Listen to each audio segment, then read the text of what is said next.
بسم الله الرحمن الرحيم الحمد لله رب العالمين والصلاة والسلام على أشرف المرسلين سيدنا ونبينا Muhammad وعلى آله وصحبه أجمعين. Alors voilà, ça c'est le premier épisode dans la playlist que je vais appeler bizarrement, mais je pense que le titre que je vais lui mettre c'est Mariage entre l'utopie et la triste réalité. Ça c'est le premier épisode. Alors pourquoi je fais cette playlist? Tout simplement parce que on m'en a fait la demande. Donc ce sont des personnes qui m'ont contacté pour parler de ce sujet-là. Pourquoi? Parce que la triste réalité, c'est pour ça que le titre il est particulier, c'est le mariage entre l'utopie. C'est quoi l'utopie? C'est une espèce de rêve, une chose qu'on pense dans sa tête, qu'on imagine, mais qui n'est pas de l'ordre de la réalité. Beaucoup de personnes ont été influencées par les Disney, par les séries télé, par les Bollywood ou par ce qu'on veut quant à la question du mariage. Or, beaucoup d'entre eux, lorsqu'ils se retrouvent dans la réalité de ce que c'est réellement le mariage, ils ont un choc. Le choc, il est où? C'est qu'entre l'image qu'on se représente de la chose et la réalité, mais c'est rien à voir. Pourquoi? Parce que, comme je le disais déjà, c'est que le mariage, c'est une responsabilité. C'est que le mariage, c'est un projet à deux. C'est que le mariage, il est à l'image pour moi de deux personnes qui prennent un bateau. Vous voyez quand vous êtes sur une plage, imaginons qu'on est en Malaisie, vous êtes au bord de la mer sur le sable fin. Ça, vous n'êtes pas encore dans le mariage, c'est quand vous êtes au début, hein, la connaissance, machin, tout est calme, la mer elle est calme, l'eau turquoise, le sable fin, agréable et tout. Mais ce qui va se passer, c'est que le mariage, c'est que ces deux personnes-là vont monter sur le bateau et vont devoir prendre les océans, la mer. Ce qui se passe, c'est que ce qui vous attend en pleine mer, au milieu de l'océan, n'est pas ce que vous rencontrez au bord de la plage. Ce côté calme, paisible, cette eau limpide, on voit quasi les poissons si on est en Malaisie, de toutes les couleurs. Ça, c'est avant que la question du mariage démarre. Pourquoi? Parce qu'on est dans la construction mentale, le fantasme, le désir. On n'est pas dans la réalité. Donc, ce qui va se passer, c'est qu'on va se retrouver sur un petit bateau, parce que le mariage, il est composé de deux personnes à la base, à deux, pour partir dans un long voyage dans lequel... Donc, pour partir dans un long voyage dans lequel il y a des vagues qui nous attendent, dans lequel il y a des tempêtes qui nous attendent, dans lequel il y a des surprises qui nous attendent, des choses pas faciles. Or, si déjà l'équipage ne s'entend pas, donc déjà une tempête là gérée lorsqu'on est d'accord, on est à deux, on est à 200% connectés les uns aux autres et ça se passe bien, c'est déjà très chaud. Pourquoi? Parce qu'une tempête, va falloir s'aider, va falloir se battre l'un et l'autre pour que le bateau ne se renverse pas. Mais si dans le bateau, c'est la guerre entre les deux équipiers, qu'on s'entend pas, ou qu'il y a des problèmes de communication, ou qu'il y ait de la violence ou autre chose, ben c'est la catastrophe déjà dans l'eau du départ quand on démarre sur le sable, on démarre juste un peu. Déjà là, une prise de tête, le bateau il bouge tout seul, sans même que les vagues n'interviennent.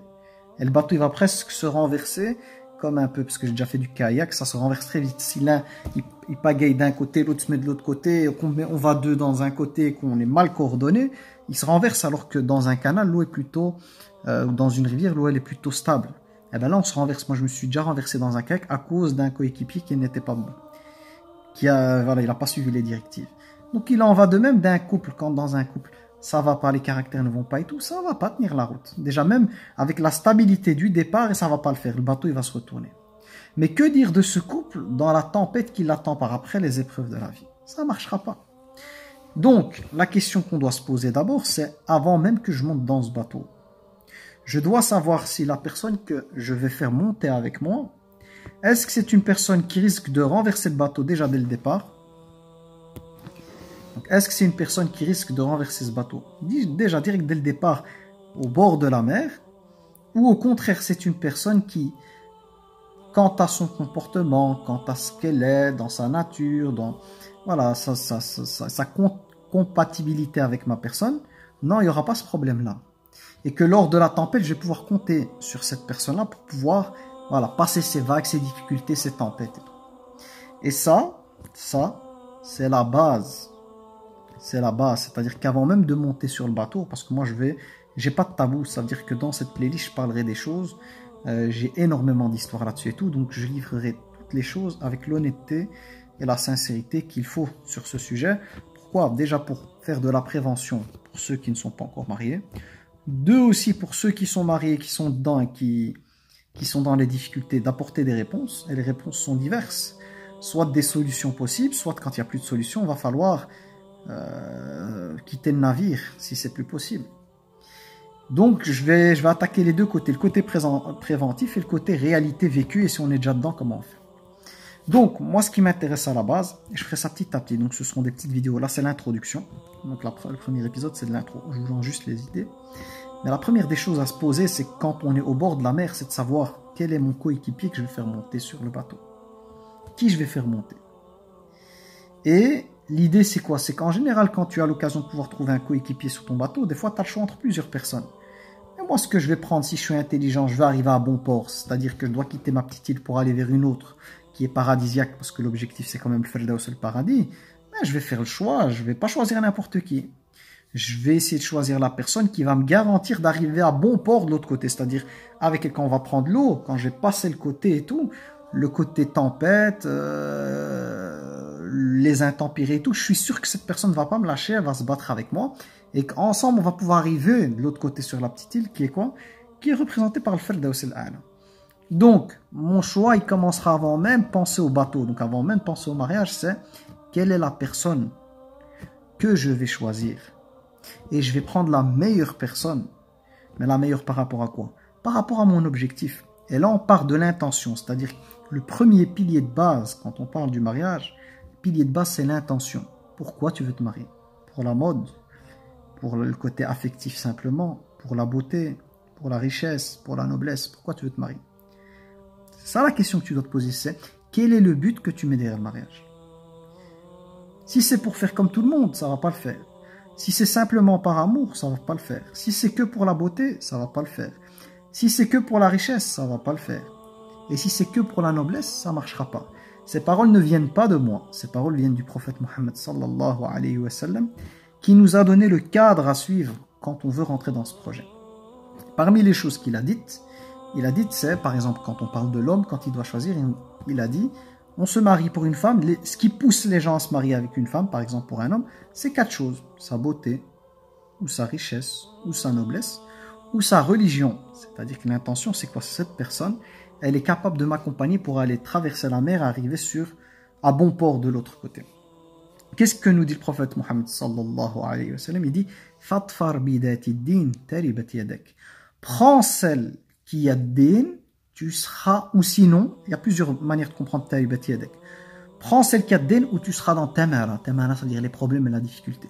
Donc, quand je reçois des personnes qui viennent vers moi, qui des fois, pas tous, hein, c'est pas le cas pour tout le monde, parce que même si on prend des fois quelqu'un dans le din, il peut y avoir des petites choses, mais voilà, des fois on me téléphone ou des fois on me contacte pour me traduire le fait qu'il y a des problèmes dans le couple. La première question que je pose, c'est sur quelle base as-tu choisi cette personne?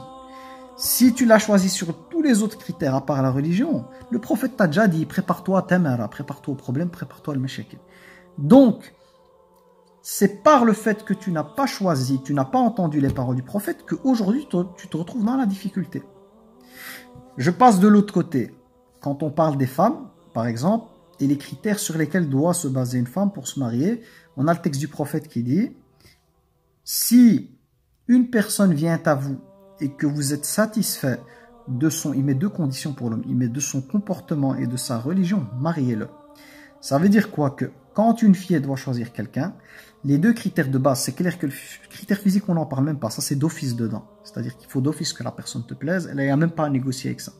Mais les 2 piliers qu'on doit retrouver, c'est quoi? C'est man tardawna dinahu wa khuluqah. C'est d'être satisfait de la personne. C'est-à-dire quand elle arrive cette personne, je dois l'évaluer sur 2 points. Un, c'est din, c'est-à-dire la religion, en sachant que souvent chez nous, notamment les maghrébins et les musulmans, ben, il y aura un capitaine à bord et en général c'est le rajl, c'est l'homme le capitaine à bord.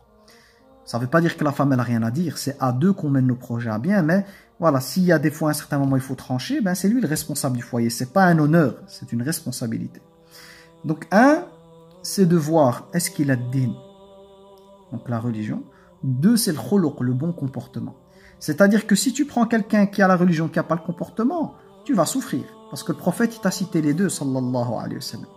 Et si tu prends quelqu'un qui a le comportement, qui n'a pas la religion, tu ne vas pas arriver à bon port non plus. Donc il te faut absolument prendre quelqu'un qui a ces deux éléments-là. La religion et le bon comportement. La religion, ça te permet de pouvoir puiser dans son côté spirituel pour avancer vers ton Seigneur, l'ascension. Et le bon comportement, c'est-à-dire sa manière de se conduire avec toi, de prendre soin de toi.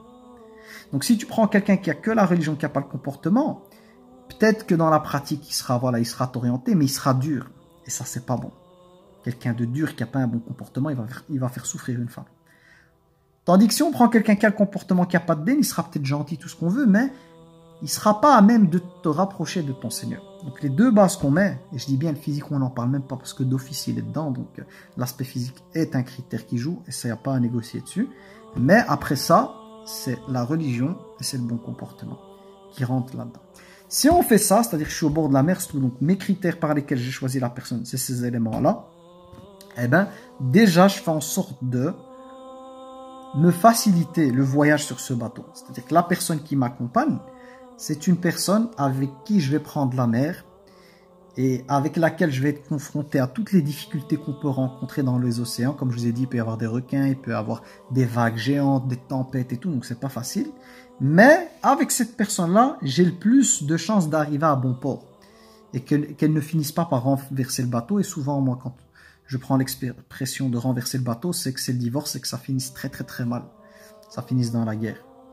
Donc voilà, ça c'est la première étape. Donc si je dois clôturer cette vidéo, c'est il faut bien réfléchir à la personne que je vais inviter sur mon bateau, sachant que le bateau représente le couple.